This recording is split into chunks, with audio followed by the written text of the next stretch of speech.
I'm going to introduce them one at a time rather than do 4 introductions in a row because you might forget who everybody is before we go along. So I'll be coming back in after each poet reads. Our first reader is Richard Hollis. And unfortunately, we don't have his picture because he's having technical difficulties, but I believe we have his voice. Is that correct, Richard? I hope so. We have your voice. So I'm going to read his introduction. I ask our poets always to provide their own bios, and many of them write very interesting bios, including Richard. So Richard, I'm going to use the bio you sent. Richard was cradled in Canada in 46, where he was different, but found transparency in snow. His eyes then opened to the American South, where he schooled till 64, weekend at college, not as planned. He read somewhere he should read, and he did. Camus, Joyce, Nathaniel West, the Beats, etc. He floundered coast to coast, New York, San Francisco, Vermont, etc. Worked, tried to work, didn't work. Hopeless Florida return, exacerbated alcoholism, made one friend, made too many enemies, quit drinking, survived the millennium, where he watches his words appear on a screen of someone else's design. He now lives in Octavio Paz's windowless present, a thought that returns and repeats itself. And I love that bio so much. It's so poetic in itself that I had to use it to introduce Richard Hollis. Please welcome Richard Hollis. All right, everybody applaud. Mm-hmm. What I'm going to read today is rooted in the Odyssey. It's about the Cyclops. I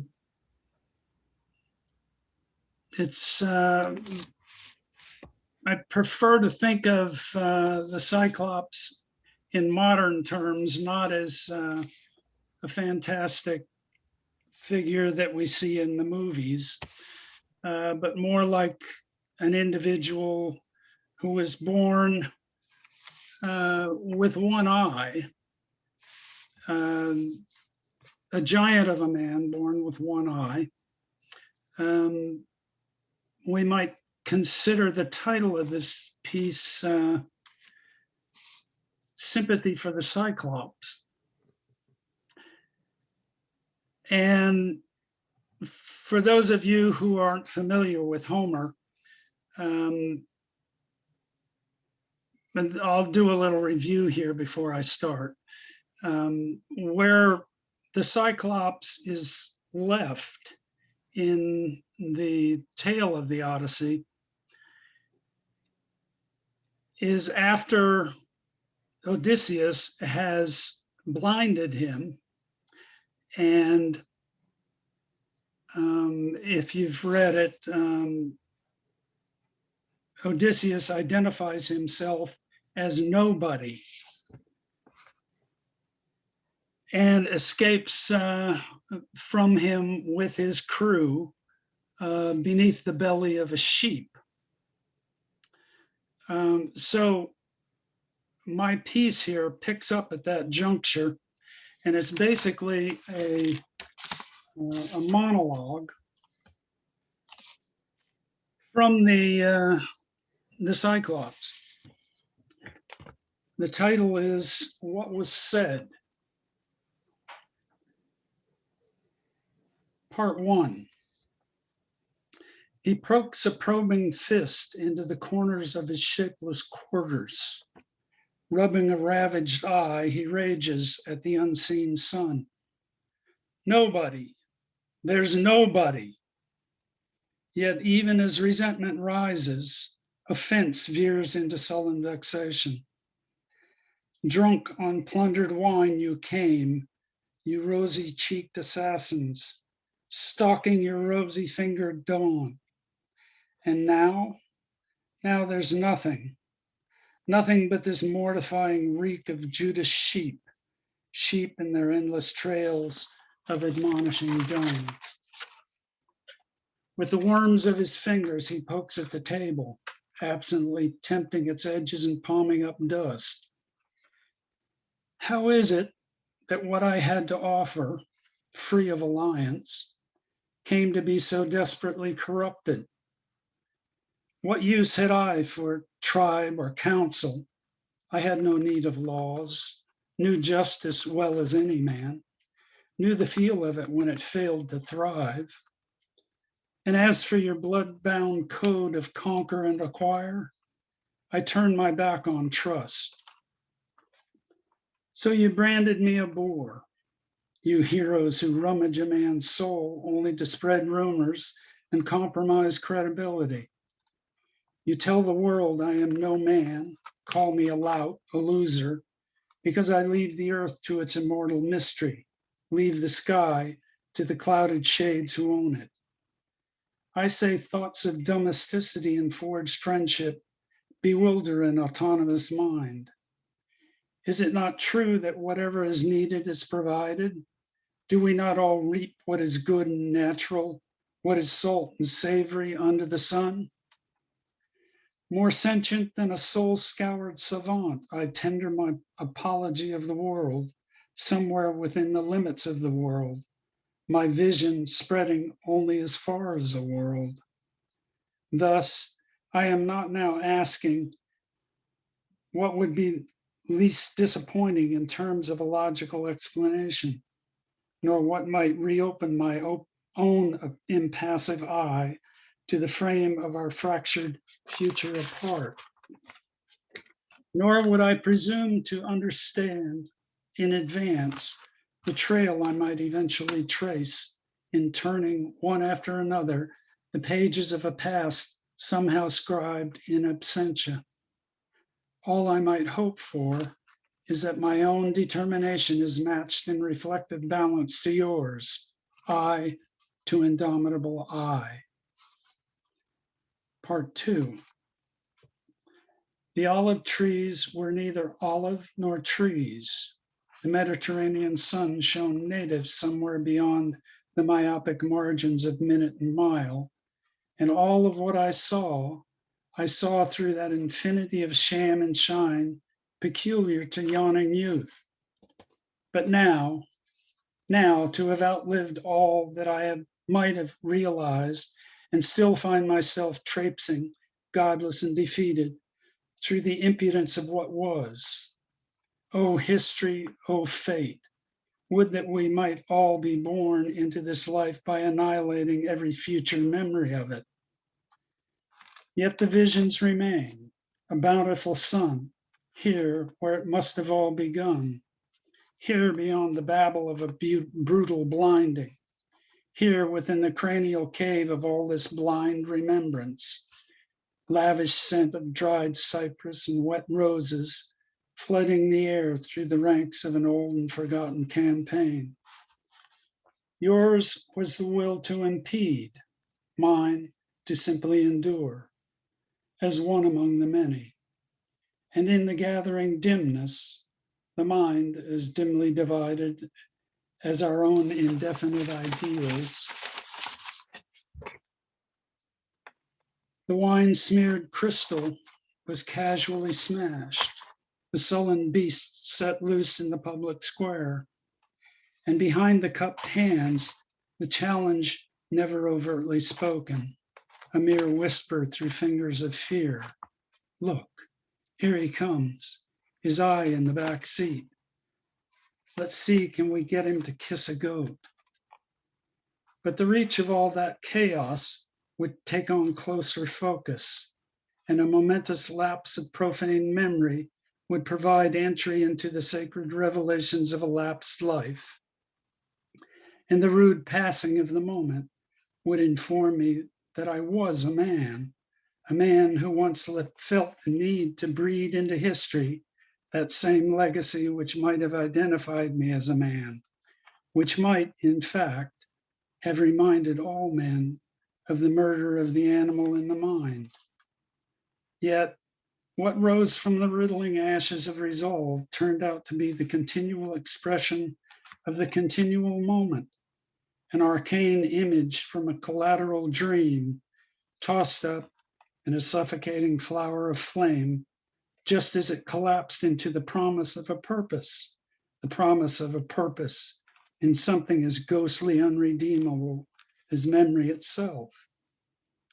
I now watch as the images bleed into the absence of light, as they bleed into the remembered essence of that other parallel darkness. Your implacable face poking through the encircling shadow like a startled eclipse, only to be eaten away where it hangs, like the slow, swelling glow of a mud-sullied sun, devoured like pride in the teeth of scorn, eradicated in a cleansing scourge by the next determined image. And the symbols themselves, they tend to confuse, lack any sort of real meaning, yet clamor to be recognized for what they are. Understand, it was your own mischief eventually endowed me with sight, and what I once only thought I saw, I now see beyond. And I, who took no interest in the world, that world so interested in me, eventually came to see only what I was meant to see. From the carnage came the miracle, from the miracle, ascension, understanding, and the belated acknowledgement that it was not I who plundered your world, but you who plundered mine. Part 3. Smoke sullied stone at the back of the world. From a carved armrest, a rough hand fitfully rises. Visions drooping in the dim glow of 100 historical horizons. That fire-hardened spike, the one you so clownishly fashioned to challenge my perception of penumbral light. Now I know it was nothing more than my own naivete, nothing more than my own desperate expectation, forced through a mantle of failure and fear, obscuring every casual detail of a world I had already turned in on itself. And now that it's all become this jeering, petrified epic, its surface so sharp and cold to the touch, it freezes contentment to despair, I find myself naively confusing intimacy with insight. But closer now in dream than it was in life, the details aside abide in light of that closeness. So many synapses sparking against tissue's darkest regrets, only to provide the mere sensation of an understanding. Eternity, you avow, is vast, deserts enough of space and time where nothing ever seems to move. And here, waiting to be met on level ground, I too stand motionless, transfigured, where the motionless interiors endure, a complete mystery to myself, understood only by my enemies. And what was spoken then is spoken still through voices never obscure, only refusing to say anything new. And that, as they say, is that. Well, thank you. Thank you. That was lovely. Okay, we wish we could have seen your photo. Maybe next time we'll have better luck with that. You're probably better off without it. Oh, I'm not so sure about that. Our next reader is Ben Highland. Ben's poetry is collected in 3 chapbooks and has appeared in 50 or more journals, including Hawaii Pacific Review, Penumbra, and The Meadow. Ben is a career coach who previously worked as a writing professor, property manager, lifeguard, and deli clerk. So we are in very good hands here. He and his wife, Maggie, are living happily ever after in Sarasota, Florida. So Ben, if you could unmute yourself and read us some poetry. Sure. Thank you, Georgia. And thank you to the other readers too, Richard, Tom, Fred. Thank you, audience. I'm a big fan of making sure the trains run on time. So just curious, Georgia, how much time would you say I could take here? About 15 minutes. Oh, 15 is good? Okay, cool. Sure. All right, I can roll with that for sure. All right, well, greetings, everybody. I have one live audience member. This is my wife, Maggie. Hello. So good to be with you here today. Hey, hey.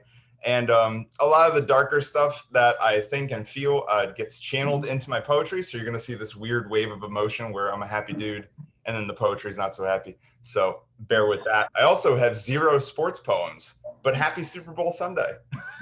So I think a perk of this pandemic has been that I've been able to like join my South Jersey poetry group, or rejoin, I should say, through meetings. So these poems are all brand new and they're courtesy of that group.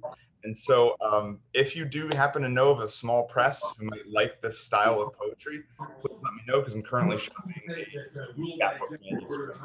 Oh, and here's some mics on over there. Let's compare DC today with the Kremlin. I know, really weird. Could I please ask you to unmute? Mute, I'm sorry. Something about the Kremlin. I don't know. Anyway. If I can find them. This first one's inspired by the pandemic. Of course, it's affected all of us and it has a little Florida flavor. So yeah, anyway, this is called Shelter in Place. Do you feed a white peacock by hand or by hope? Hope he finds a peahen. Hope he can fly again to roost at night. My wife and I chose tap water and blackberries, watched him crash each flight, a white comet falling in Florida. By dark, he hid in our dense brush. By day, he fought and lost to the others, to the peacocks sensing weakness, needing to peck at it, weed it out. We built a wall of potted plants around our deck to hide him. We offered palms of scrambled eggs. Who owns the neighborhood stray? The board held an emergency meeting to decide if he dies, he dies. Animal control couldn't find a cage big enough. One random morning, we saw nothing. Hope for morning, hope for shelter. Even now, between the deck's wooden slats, we see world feathers, white eyes staring back. So speaking of shelter, there are a lot of evictions that are pending from 2020. It's a subject near and dear to my heart. I am a career coach now, but I used to be in property management, as my bio said. So as someone who has personally evicted others, I feel like I have to share these new works here. So there's 2. So just a friendly reminder, please be kind to one another. We're all in this together, no matter our economic status. So this poem's pretty self-explanatory. Delivering the eviction notice, Christmas Eve. I wake some nights, still slipping off his steps. Mr. Levitt, the rock salt spinning beneath my loafered feet. I'm forced to feel again the soft letterhead of his employment termination, a middle-aged man sobbing at my desk, the plastic calculator clicking in my hand, adding 3 months of late fees, gas charges, water, sewer. The constable's clammy handshake smacking as he gives me the terrible notice, the gift of consequence from a collapsing country. A heavy tape dispenser in hand as I scramble to make 4 long strands for Mr. Levitt's door, to fasten his present in the strangest blizzard. Snow blowing sideways, then forward, then toward his cold steps. I see his wreath knocking, knocking, and I am close enough to begin my job, to be his neighbor or a delivery man. And the door handle clicks down, hot light washing outside. 3 little girls, hair bouncing, racing toward me. And this poem is what post-eviction looks like from a property manager's perspective. It's called Anatomy of an Eviction.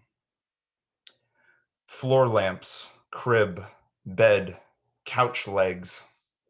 Black dirt frames every corner of the carpet. Note the difference between shade and shadow. A fist-sized wall hole, a small closet of mold.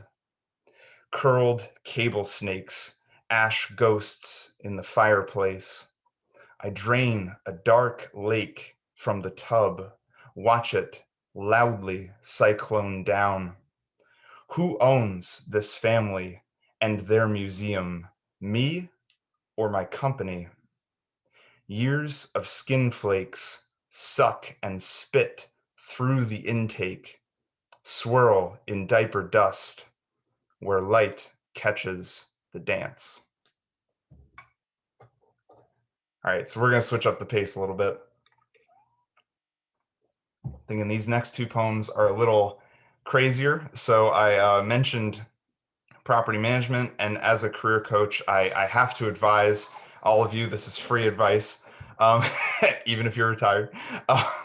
When a job takes a toll on your soul, it is time to look elsewhere. I think we all know that. So this poem is inspired by that experience of having a job just really run you down, and that feeling that comes along with it of just being lost and wandering.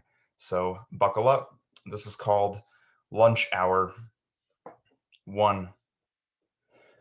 This is what I wanted to be when I grew up, a cog. This is the room where souls are boiled, where brown mold cakes the coffee pot, where I listen to Linda and Dana one-up each other for an hour, then masturbate to them in the company shower. This is the space where I unzip my sad pouch of food and display my meal in front of Lewis, who couldn't care less and doesn't say a word. 2. White shirts, black ties, an endless closet of white shirts and black ties, black slacks, black shoes, black socks, black belts, white boxer briefs, a slim suit on the street whited out by the corporate wheel. Mother, your son is a cubicle. Mother, they hold me in hell in a frozen Starbucks plastered to Satan's backside, spinning and spinning. I drink and drink and I am never high enough. Mother, count the number of people I wanted to be, count them and stand them before me, to make them drag me to the alley behind your house and gnaw at the back of my skull. Look at me, tell me I have a soul, tell me this white shirt is the mark of good, and your words will fall in the crease of a legal-sized manila folder, to be filed, collect sediment, grow mold. 3. And this hour, oh, this hour will end. Oh, it will, and oh, will it be hell. And God, this hour is all I get. But oh, I will take it. Oh, I will eat. Oh, I eat, but God, I am never full. I am waiting. Oh, waiting for nothing. Oh, just another hour spent at a particle board desk. Thanks. All right, this next one is a villanelle, which is basically just a complicated, repetitive form of poetry. It's hard to write, but it is fun, and it works on poems that really haven't come together, actually. That's a good trick that I learned. You can put them into a form, and they typically come out a little better than their messed up original form. So there is a little bit of trauma involved in this poem, so I think I needed to break the form just a little bit to compensate for that trauma. So it's like a half villanelle. So anyway, here we go. Buckle up. It's another business poem. This is called Vertigo Villanelle. No visions, no sun, no dreams. I measured every star, counted every stair. Where a hole in the floor is not a hole in the floor, and in that void I was spinning, standing on a swivel chair. I saw planes above the world from my office window, I swear.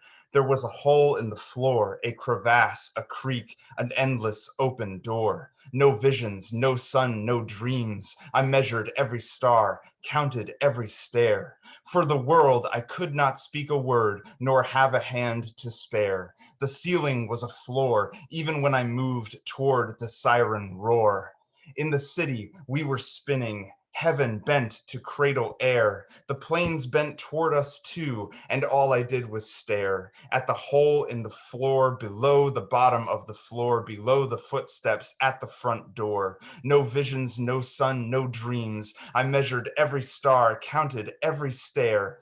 I learned how small the end of the world could be, how planes fall everywhere. All that remained was a deep hole in the middle of what was before. I was still a child afraid to cross streets, spinning my mother's hair. Each day since, I wake on tarmac. I breathe sun fuel. I try a new prayer. Walls turn to rain. Where I felt a door, it twists and exists no more. No visions, no sun, no dreams. I measured every star, counted every stair. I am spinning, watching heaven, and shaking in my chair. So if you happen to know a publisher who might dig more poems that are of this style, please let me know. Would love to connect with them, and thank you very much. These poems are, again, carefully edited by my 5 wonderful poets in my South Jersey group, Deborah Baer, Shelley Cohen, Barb Daniels, Cole Eubanks, and Jackie Shelley. So shout outs to them. Love all you guys. And yeah, for this last poem, I just wanted to do something my favorite bands always do, and that is cover somebody else's poem. So I picked one of Cole's absolutely amazing poems, and we're gonna let it rip. I hope I do it justice, Cole, if you're listening. And here it is. This is dedicated to the power of good poetry groups everywhere. And thank you again to Georgia. Thank you, everybody listening on the call. It's been a pleasure. And yeah, thank you, everybody. So this is called No Black Man Was Killed During the Writing of This Poem. And this is after Q. Williams. This poem didn't bend the spine of a black man in a van like Freddie Gray. This poem didn't hold Eric Garner in a choke, didn't pull guns and blast Amadou Diallo 19 times for holding a wallet. This poem didn't place a knee on George Floyd's neck until death, because a poem has no vans, guns, or hands to threaten throats. No poem ever made a black man bleed, say, "I can't breathe," or call for his mama. And unless he was amused, no black man ever told a poem, "You're killing me." Before a cop gets a gun, he must write a poem. It does not have to be a sonnet or villanelle, or be stacked in tight tercets, as long as it's from his gut. He should pull over multiple black people and ask them if they can spare a few. Then, instead of reading Miranda, ask to read his poem, which should reveal home, training, and the bridges he is unbuilding to remove internal borders. When finished, he just might get air snaps. Then he will promise to edit and make revisions so he can do better the next time, and just maybe find only the beauty of black people arresting. Thanks, ladies and gentlemen. Thank you, Ben. Terrific. Terrific. Very cool, Ben. Yeah, wonderful. Our next reader is Tom Malik. Unable to read due to undiagnosed dyslexia till 5th grade, Tom Malik was drawn to poetry because of its brevity. His poetry and prose have been widely published, both in print and online. His presentation, Poetry and Repair, integrates the poetic process with that of psychological, spiritual, and emotional healing. A 3-time runner-up for the Bucks County Poet Laureate, his chapbook, Nantucket Revisited, was published in May 2013. He has been a practicing psychotherapist for more than 45 years and resides with his wife, Dr. Eileen Engel, in Doylestown, Pennsylvania. Please welcome Tom Malik.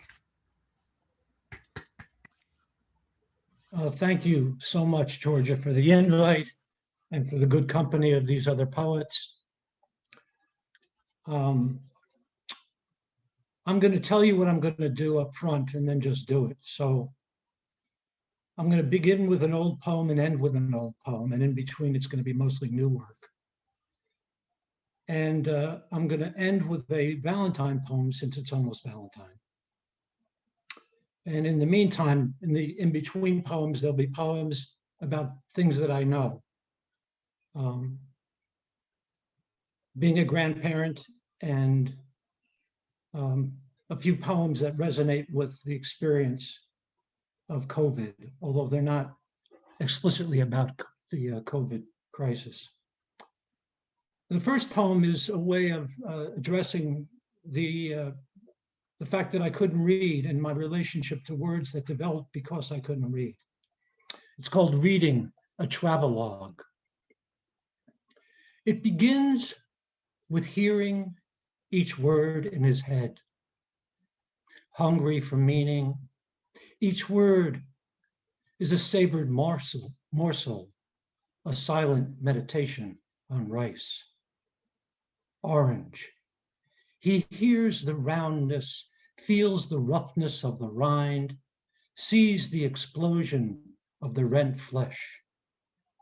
Love lingers on the tongue, lips gently vibrating as they touch. Wash washes over him, his head under the spigot of the old porcelain tub. When his mother calls Thomas, he also hears Tomas, the echo of Casimira, matriarch of Ipazote. Her greeting, Buenos dias, drifts above the undulating surface of the mist that dissipates as each villager rises to greet the day. Murmur repeats itself like the stream running deep in the valley where men bathe, or like a cat settling into his lap, its head curled inward, blocking the turn of the page.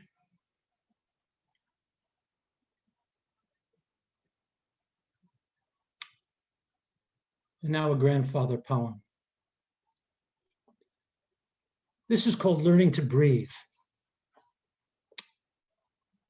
Imprisoned in the car seat behind me, my grandson found no thrill in roads so narrow. Hedges scraped our side of the minivan with the mirror turned inward. Breathe in patience, breathe out frustration.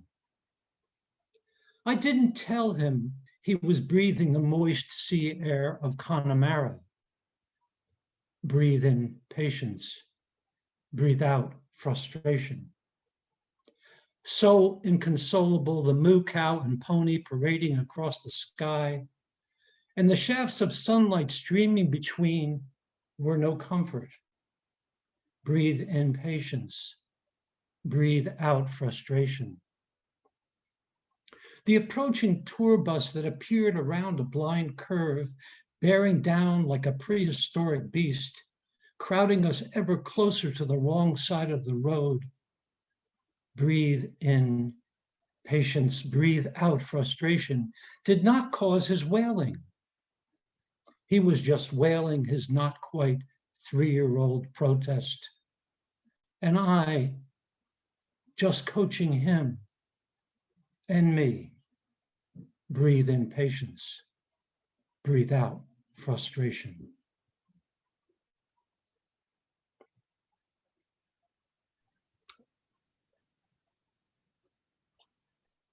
And another grandfather poem.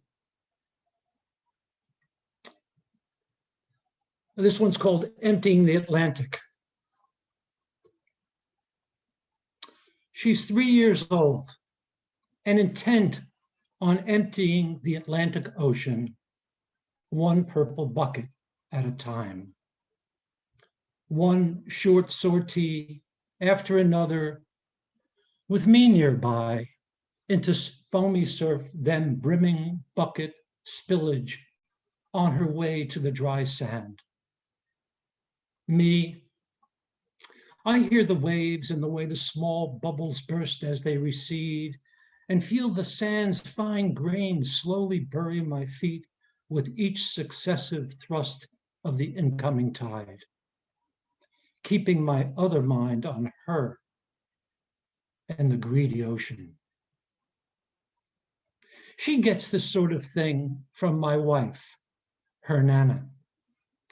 Undeterred by the hopelessness of the task and cheerful at her fruitless labors, till without warning, she hands me the bucket and moves on.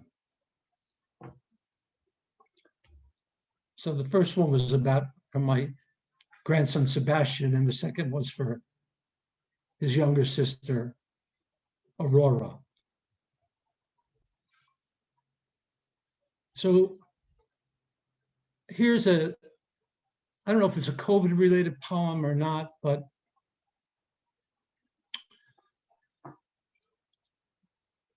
well, I'll let it speak for itself. It's called Promising Snow. Days like today, clouds heavy, promising snow, on our way under that gray canopy to your parents' farm, knowing we could sleep there if stranded by the storm, knowing all your siblings and all the grands would gather there at some point of a Sunday, and we could still hope Steve would sort things out if he could only cut back on his drinking. And Mom had not yet forgotten the biscuits in the oven till halfway through supper. And each of us would take a turn in the kitchen. Hillary peeling white potatoes, carving out eyes and rotten parts. Joanne steeping tea in a glass pitcher before the white sugar and ice. And me pestering your mother when the last thing she needed was to be distracted. Grandkids haphazardly set the table, and a grown-up would come in after to make it right. About the time the snow would begin to fall, and each couple would confer while the cousins cajoled and pleaded their case to stay. And it was decided there was no better way to wait out the storm than with each other.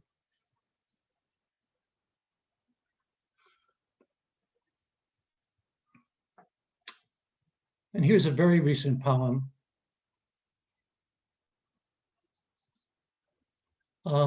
I think it's what we've all needed to learn to appreciate, since we don't have all the entertainments that we typically have. The grave beauty of ordinary things. Bear in mind the spaniel's doleful expression. There is a dog in this poem. The squirrel's tail waving above the picked lock of the bird feeder. When the hearse pulls up to the curb and the retired bus driver presents himself perfectly pressed and shined, Remember to marvel at a child's furrowed brow over a puzzle, an old man dozing with the newspaper open to the racing form. The way your mother applied lipstick, pressing the excess into a tissue, leaving the impeccable imprint of her mouth to be cherished in the privacy of memory. These and the clatter of dishes after breakfast offer respite from the narrowing confines of time.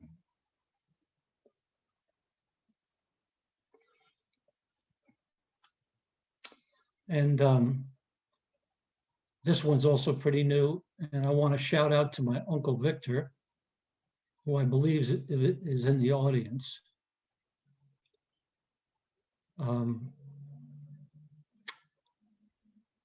In fact, I know he's in the audience because I saw his name come up. And this is called Speaking to the Living. Passing his exit on the long drive to Nantucket, I am stung to realize my best friend is truly gone. A few miles farther on, the turn for Aunt Larissa's reminds me she's gone too. Soon I remember Mr. Fiorello lying face down in the street. His 56 Chevrolet coupe double parked, his brown fedora askew next to his body, and Mrs. Fiorello screaming, and how Natalie, whose pigtails I once pulled, stood next to her mother looking lost. On the road to Nantucket, I imagine little monuments at every exit ramp, like the ones you see marking crash sites with artificial flowers and statues of Mother Mary. Before long, my mind is occupied by the dead, mine and everyone else's. Crossing into Connecticut, I hit the speaker button, beseech Bluetooth, call Victor, my uncle, who is approaching 90. When he asks, I tell him I want to speak to the living.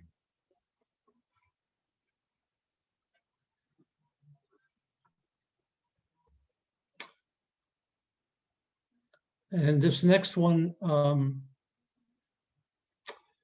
grows out of what I think is the frustration of all poets, and it's a quote. The title is a quote, and the quote is, "Poetry makes nothing happen." And it's a quote by, famous quote by W.H. Auden.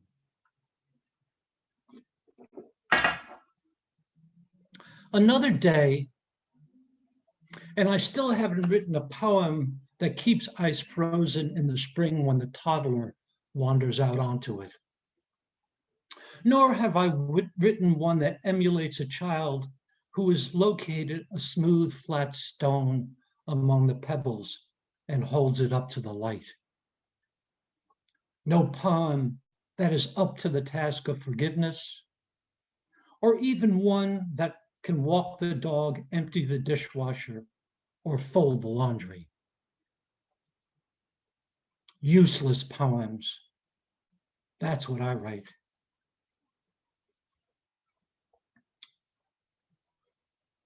Ones that never seem to get around to doing anything. Poems that loiter all afternoon, sitting on the stoop or leaning against the pharmacy wall, waiting for someone to come along and teach them how to cheat at cards.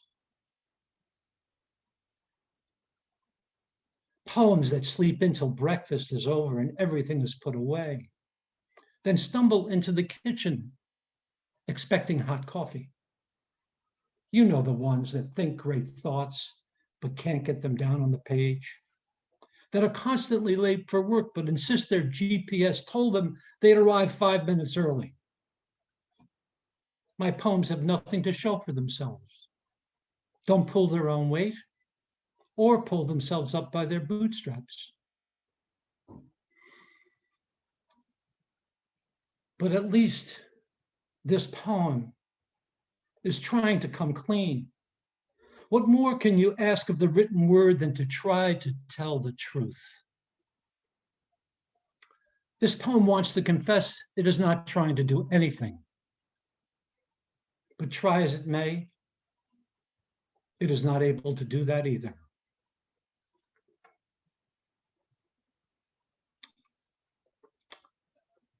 And I'll finish with the promised Valentine's poem. It's called Eggshell Porcelain. And I think you'll find out that it's written for my wife. My wife arrives to find me unexpectedly at home. After 3 questions, she says, I am getting on her nerves. This is not the first time. I tell her I got a haircut and she says, I have so little hair, it hardly matters. I insist, though I am bald, I have the perfect pattern of male body hair. Now she laughs. This is what we have learned to do. Every day, we are rasps to each other's hard edges. Every day, we sand a little more the pits and blemishes of old hurts we inflicted or inherited. More and more, I burnish her skin, and she mine. Mine has cured to soft leather. Hers is becoming translucent. Her blue veins more visible, highlighting the light in her eyes. Thank you so much. Wow. Tom. Beautiful. Thank you. Hi, Tom. Thank you. Who's that? Very nice, Tom. Hi, thank you, Philip. Thank you. Okay, we will move on to our next reader. Thank you, Tom. That was truly wonderful. Fred Zerm is our next reader. Fred spent nearly 40 years teaching middle school and high school English and drama at the Landon School in Bethesda, Maryland. Since his retirement, he has continued to direct plays with both young people and adults through community theaters, but has also focused on writing poetry, flash fiction, and creative nonfiction. Fred's work has been published in about a dozen small literary magazines and anthologies, including Voices de la Luna, The Rejected Quarterly, Red Wolf Journal, and Poeming Pigeons. His poem, The Cactus on the Acropolis, was nominated for a Pushcart Prize, and his books of poetry, Object Lessons, and Stages of Development are scheduled for publication in 2021. Please welcome Fred Zerm. Thank you, Georgia, and thank you, Richard and Ben and Tom. I'm honored to be in your company. I've been writing down phrases I'd like to steal for future poems, so great. Sort of in honor of you, I would like to read a poem about poetry. Also, I don't know if Cleo the dog is still out there, but this goes out to Cleo. It's based on a quote from Billy Collins that is the epigraph. Rescue dogs. I tell my poetry workshop students, if you're stuck in a poem, just have a dog come in. I picture a climbing party of novice poets trapped on a narrow, wind-battered ledge, tied together at the waist by an overextended metaphor. They collapse and gasp in the thin air of abstraction, calling out for help. At that moment, a Saint Bernard, large-pawed and panting, scrambles over ice and rock to offer the climbers what they need, the chipped and weathered oaken cask of concrete images hanging from his furry neck. Or I imagine a lone poet, lost in deep woods of his own devising, as he tries to follow Dante or Frost, who have left no breadcrumbs or broken branches. Preoccupied, he stumbles over a hidden meaning and falls into an arcane abyss. At that moment, his faithful collie races barking to the farmhouse, where the mother, holding a dish towel, says, "She's trying to tell us something." "Yeah," the father scowls and strokes his chin.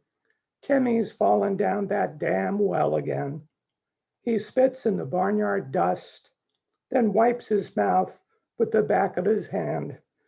I told him to quit messing around with allegory. At this moment, my dog Snuff, a shepherd hound refugee from death row, looks up at me with the hurt but hopeful eyes of the once abandoned. I rise from my desk. Her tail thumps the floor as I scratch her head and then offer her the tethered freedom of the leash. She is once again delighted the world is just beyond our door, and she can lead me through it.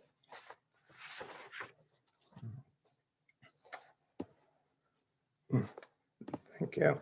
I'm going to read one of my, what I call grumpy old man poems about the way things used to be, or as Peter DeVries said, nostalgia is not what it used to be.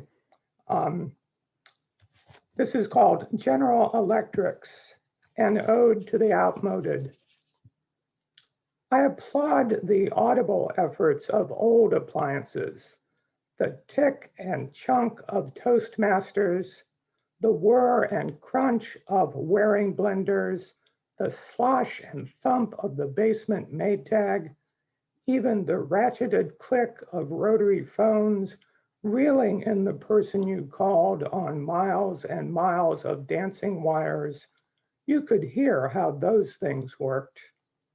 I especially praise old dishwashers with heavy locking levers, as if the cutlery had to be caged to be cleaned, or like the door was a dam to keep the deluge off the linoleum.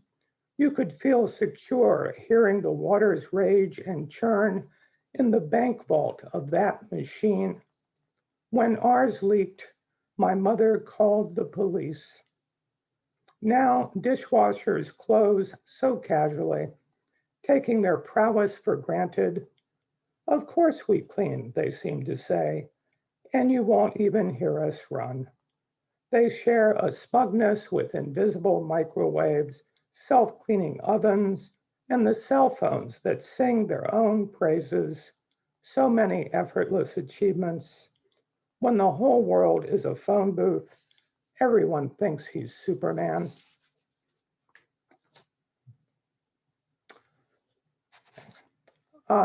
A few years ago, when I bought some tires, I was looking at the warranty, and I realized I was reading not just about tires. So this is a slight modification of that. Tread life warranty is affected by balance. For anything unbalanced will go out of true. Wobble and uneven wear are enemies of long life, as is inappropriate pressure. Too much leads to blowouts, too little to sagging inefficiency. Proper mounting is also important, along with periodic rotation to fresh positions. Variety also encourages longevity. Road hazards should be avoided, although they can seldom be seen in time. Likewise, reckless racing and heavy hauling are discouraged. However, even with careful use comes the inevitable balding, loss of grip, and erratic control. Then is the best time to discard the old and replace with the new. Beyond this, there is no guarantee. I usually write about everyday things.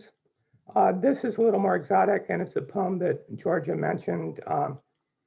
I studied mythology and really appreciated Richard's poem about Polyphemus, but I spent a month in Greece cycling around. And although I should have known in a hot, dry region there would have been this kind of plant, I didn't anticipate it. So this is the poem. The cactus on the Acropolis makes me imagine tumbleweed as well, blowing across the stone orchestra of the ancient theater of Dionysus, where Aeschylus and Aristophanes circle each other and then square off, 6 guns slung from tooled leather belts wrapped around their gleaming white togas. You know, kid, character is fate, Aeschylus sneers, his hands hovering over his revolver's shiny pearl handles. Cerberus barks in the distance. Those saloon gal muses peek out from behind the marble pillars.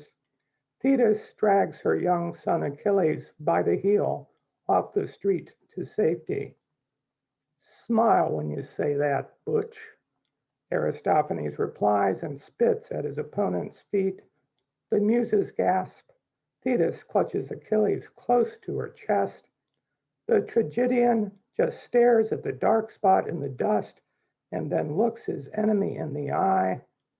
This town ain't big enough for the both of us, he snarls. Neither one of them sees the sniper on the roof.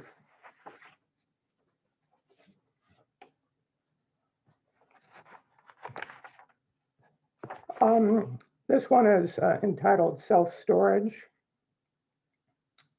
One step short of the dumpster or the yard sale, these climate-controlled mini garages are where we park our former selves and faded dreams, the things we can't quite abandon but don't want around us every day.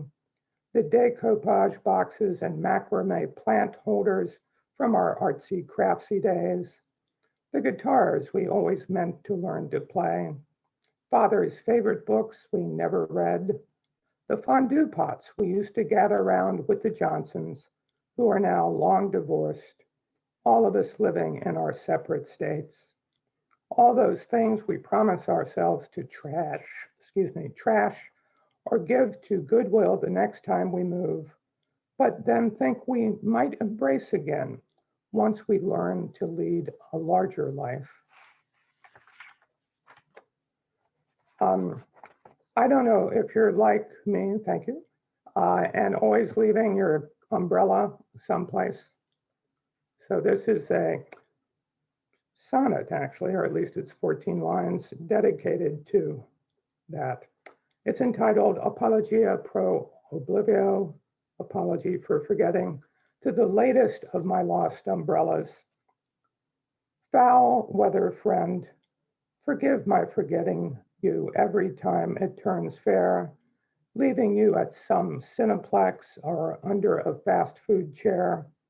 What is so expandable should not be so expendable, but what is easily carried is also easily left behind.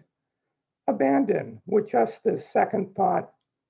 If I find you where I think I left you, I pledge to keep you close, though we both be worn round the edges, slow to open and prone to sudden collapse. Since you have been compact for me, this is my compact with you. When the sun shines, you can be my parasol, and I, your anchor against the wind.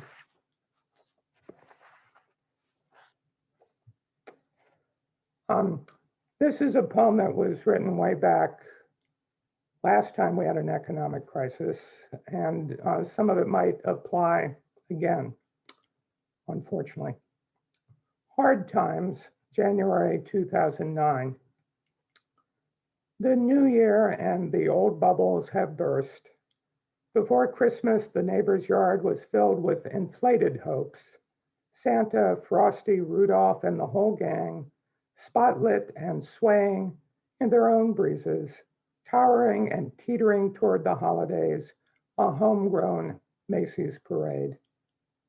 Now all those luminaries litter the lawn, a collection of collapsed dirigibles, deflated and dead, like wrinkled corpses on a suburban battlefield, as if the Grinch never learned to sing and pulled the plug on them all.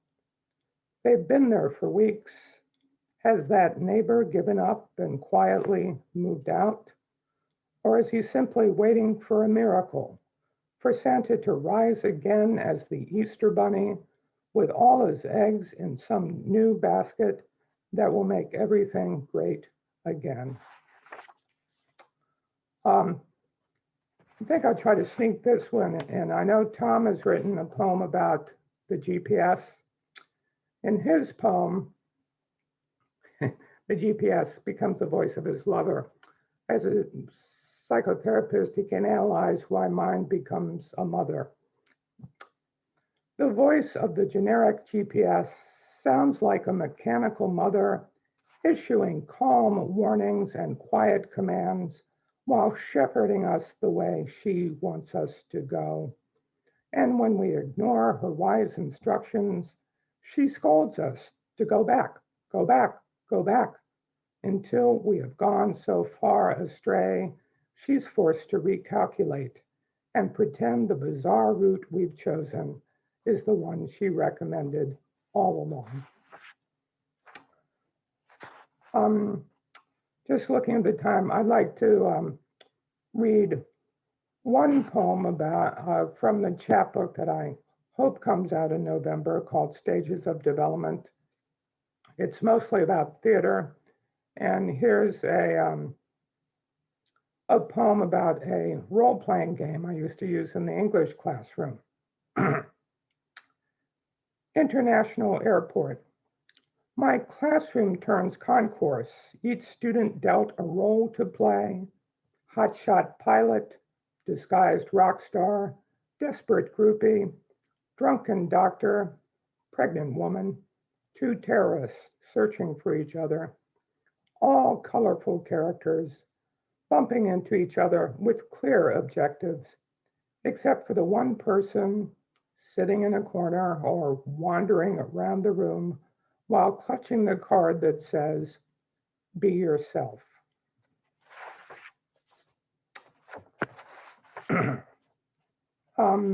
Thank you. Excuse me.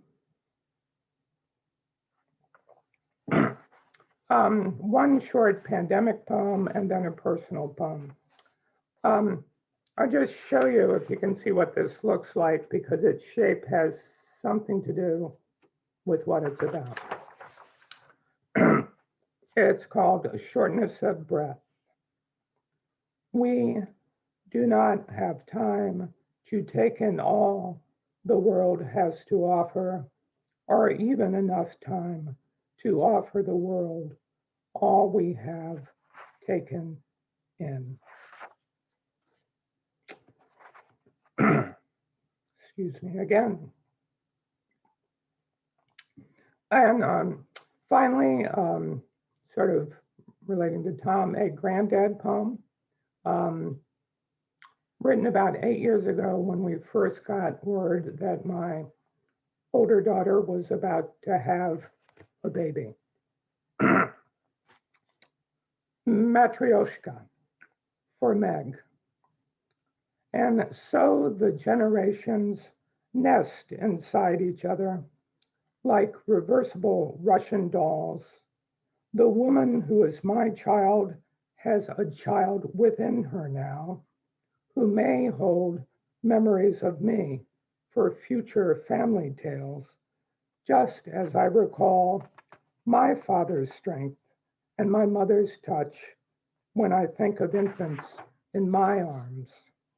Thus, the bigger begets and is begotten by the small, when we embrace and are embraced by what we are and were and will become, doll within doll within doll, with our love bearing one another, the holder and the held, back to the cradle and back from the brink, again and again and again, until the very beginning meets the very end. Thank you very much for this opportunity. Well, Thank you, Fred. And thank all of you. By the way, as I was watching this and listening to this, there were a lot of interesting chats that went through. So if you'd like to look at the chats, if you've not, as you've watched, go to there's a chat function there. And there's also a way to record the chats or to save the chats.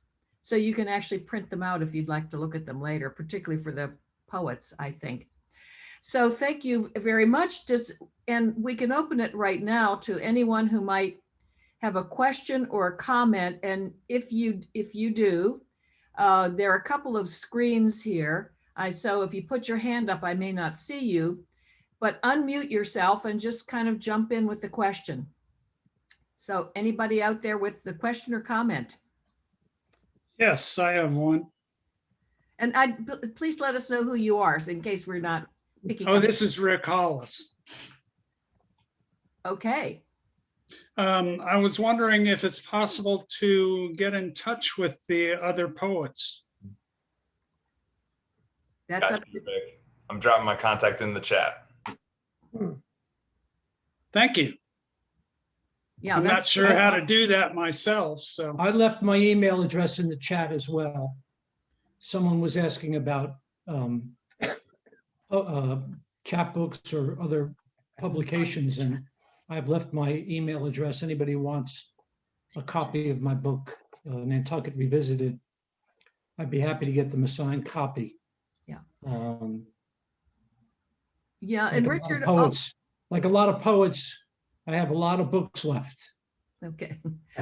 Richard, if you want to put your email in there, just go to the chat function, click on the chat, and you'll see, at least on mine, it says to everyone, and you can type a message. And as soon as you've typed your message and press enter, it will appear. My wife just showed me that. Okay, great. Georgia? Yes. Georgia? This is Greg Gall. I'd like to congratulate all the poets who read today. You should know, as the audience, that it's not easy to read your own work. It's a talent that you develop over a lot of time. I think these folks have done a fantastic job. And Georgia, you're great to put these folks together. In particular, there's one poet I'd like to make a comment on, Doc, who I call Tom Maluk. I called him Doc. Doc, I really loved your two most recent editions. And for the audience, I'll have to tell them, I too have felt the rasp.